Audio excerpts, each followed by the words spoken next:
Today, I'm going to show you exactly how to sleep so you wake up with less pain in your back, your neck, your lower back, and actually feel rested in the morning. And just as important, I'm going to show you how not to sleep, because a lot of people have been sleeping the same way for years and then wonder why they wake up with a headache, why their back is stiff, why they feel like they got hit by a truck even though they slept a full 8 hours. I'm not going to waste your time with a bunch of theory. I'm just going to show you nice and simple. Let's get into it. Let's start with a position that a whole lot of people sleep in, and most of them have no idea it's making things worse. If you often wake up with a headache, if your neck is so stiff in the morning you can barely turn it left or right, if your lower back locks up and you spend the first few minutes after getting out of bed hunched over, pay attention. A lot of the time, this right here is the reason. Take a look at what's going on here. First, the head. You've got to breathe, right? So your neck is turned to one side the entire night. 6, 7, 8 hours twisted like this. Look at that angle. One side of the neck is stretched out. The other side is jammed up. Come morning, that neck is not going to be happy with you. Next, the lower back. Your belly is the heaviest part of your body. It sinks down into the mattress, and your lower back ends up with this big exaggerated curve. See that? That arch right there is putting a load on your spine all night long, and you're going to feel it when you get up. And one more thing. In this position, your body weight is pressing down on your chest, so your lungs can't fully expand. Your breathing stays shallow. That's why you can sleep 8 hours on your stomach and still wake up feeling like you didn't rest at all. So if you're a stomach sleeper, try falling asleep in a different position. I know old habits die hard, and you might roll onto your stomach during the night, but even getting those first 2 or 3 hours in a better position can make a real difference. And which position is better? I'll show you right now. Now let's talk about sleeping on your side. And right off the bat, here's who needs to really listen up.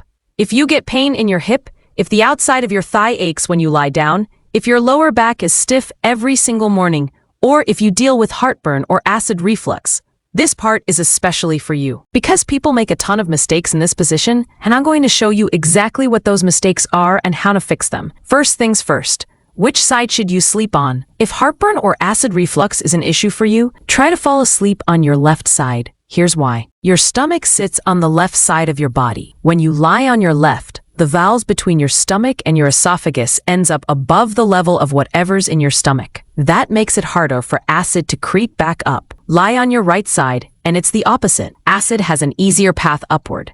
Simple thing, but a lot of folks don't know about it. And obviously, if one shoulder or one hip hurts, sleep on the other side so you're not pressing on the sore spot all night. Now let's go through 3 key areas.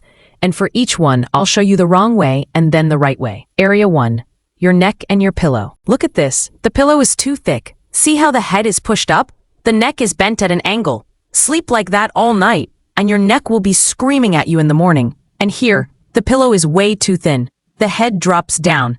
The neck is kinked in the other direction. Same problem, different angle. Now here, this is what you want. The pillow fills the space between your shoulder and your head, so that your head is basically a straight continuation of your spine. Not too high, not too low. Quick tip. If your pillow isn't quite the right height, grab a regular bath towel, fold it up, and slide it under the pillow. Need it a little higher? Add a fold. Too high? Take one away. You can dial it in perfectly, and it doesn't cost you a thing. Area 2. Your lower back and your waist. This is the one almost everybody misses.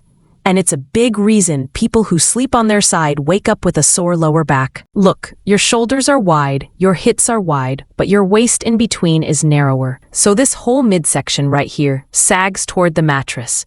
Your lower back hangs like that all night. And by morning, it hurts. Take a thin pillow or a folded up towel and tuck it right here under your waist, between your ribs and your hip. Just like that. See the difference?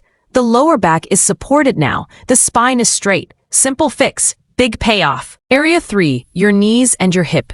If you get pain in your hip, on the outside of your thigh, or if it takes you a while to get moving in the morning, listen carefully because this one is often the missing piece. When that top leg just lies there like this, its weight pulls your pelvis down. Your pelvis tilts and it drags your lower back with it. Plus, your knees are pressing into each other and that joint doesn't appreciate it either. So you're getting a double dose of trouble. Hip and lower back. Put a pillow between your knees right here. Look, now the legs are parallel, the pelvis is level, and the lower back isn't twisted.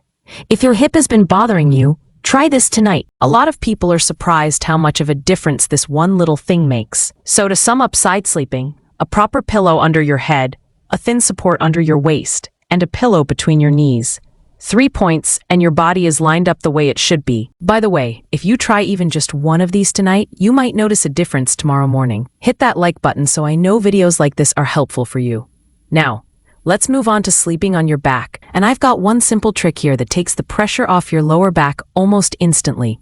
Watch this. If your lower back bothers you, especially in the morning, if during the first few minutes after getting up you just can't straighten out, if you get that stiff, locked-up feeling all along your spine, or if your shoulders or shoulder blades ache, sleeping on your back might be the best option for you, but only if you do it the right way. And a lot of people don't, so let me show you. The pillow's too thick. Look, the head is pushed forward, chin jammed into the chest. It's basically like spending 6 hours staring down at your phone. Your neck works overtime in this position, and you're going to know about it in the morning. And here, the pillow's too thin, the head drops back, the neck overextends. Also not good. You can wake up with pain in your neck and the back of your head. What you want is right in between. The pillow supports your neck but doesn't push your head forward. See? Face pointing straight up at the ceiling. Neck in a natural position. Tip. Roll up a small cowl and put it inside the lower part of your pillowcase, right where your neck sits. That gives you extra support exactly where your neck curves. Give it a try. Now let's talk about your lower back. When you lie on your back with your legs fully extended like this, there's a gap under your lower back. Can you see that? I can fit my whole hand in there. That's because the muscles on the front of your thigh, when the legs are straight, pull on the lower back and create this exaggerated arch. Spend a whole night like that, and your lower back may ache in the morning. Now watch what happens. I put a pillow or a rolled-up blanket right under the knees. Just like that. See what changed? The knees bent slightly. Those thigh muscles relaxed, and the lower back dropped down toward the mattress. The gap is gone. The curve is natural now, not excessive. It takes 5 seconds to set up. And if you've been waking up with lower back pain, this might be exactly what you've been missing. A lot of people who try this for the first time come back and say, "Why did nobody ever tell me this before?" Well, now you know. Use it. If you've got a sore shoulder, don't put your arm behind your head and don't let it just lie flat along your body. Both of those can create tension in the joint. Instead, set a small pillow next to you under your arm, so the arm is slightly elevated and resting in a natural position. Elbow a little bit away from your body. Hand resting on the pillow. The shoulder is unloaded and you'll notice right away that it's more comfortable. Okay, now you know the biggest mistakes in all 3 sleep positions, but here's the good part. I still have a few simple bedtime tips that can help you feel more comfortable, sleep better, and wake up with less pain. And that last tip, you do not want to miss. Tip number 1, the 3-point check. Right before you turn off the light, do a quick check. Is my neck supported? Is my lower back not sagging? Are my knees in the right spot? 3 seconds and you know everything's where it should be. Make it a habit and your body will thank you for it. Tip number 2, for those of you with pain on the outside of your hip, if you keep getting that ache right here on the side, just above the hip joint, try this before bed. Grab a tennis ball, lie on your side on a firm surface. The floor works great. And place the ball under your glute muscle, not on the bone itself, on the muscle, a little bit above and a little bit behind the hip. Slowly roll around and look for sore spots.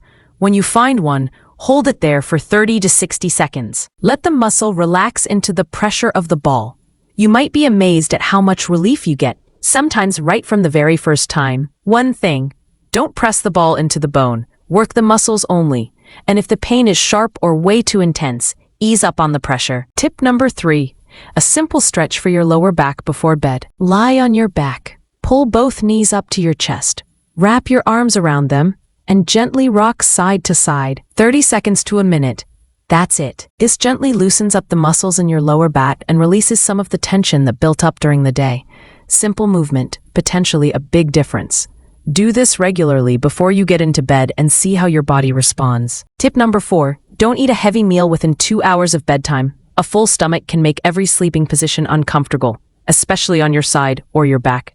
And if you're someone who deals with heartburn, a late heavy dinner can make for a rough night. Let's wrap it up real quick. Stomach sleeping, try to move away from it. I showed you why. You saw it for yourself. Side sleeping, use a pillow that's the right height, support under your waist, and a pillow between your knees. If you get heartburn, Try sleeping on your left side. Back sleeping. Use a pillow that supports your neck and consider placing a pillow under your knees to help reduce stress on your lower back. Try just one thing from this video tonight. Pay attention to how you feel tomorrow morning. If this was helpful, hit the like button, subscribe to the channel, and send this video to someone who could use it. Your mom, your dad, a friend, or a neighbor. Because sleeping more comfortably isn't a luxury. It's something you're worth working toward. See you in the next one.